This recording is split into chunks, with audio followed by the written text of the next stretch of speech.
এর আগের ভিডিওতে তো তোমাদের সাথে শেয়ার করেছি আমরা একটু বেরিয়েছি দিদুনের ওষুধ আনার জন্য। আর বাবু বলল যে শ্রাবণী মেলা বসেছে, চল একটু ঘুরে আসি। তাই ওই মেলার ওই দিকেই গেছিলাম। আর বাবুর মেলাতে ঢুকতে না ঢুকতেই খিদে পেয়ে গেছিলো, তাই বাবু খাচ্ছিল মাশরুম পকোড়া।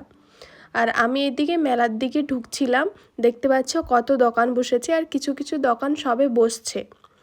আর আমি এই পাশের দোকান থেকে ক্রাঞ্চিগুলো দেখছিলাম, বাট ক্রাঞ্চিগুলো খুব লুজ, তাই নিলাম না। আর ওখানে নেওয়ার মতো ফোনপে বা আমরা তো ক্যাশ নিয়ে যাইনি, ফোনপেও ছিল না। আর এগুলো ছিল রোড সাইডে।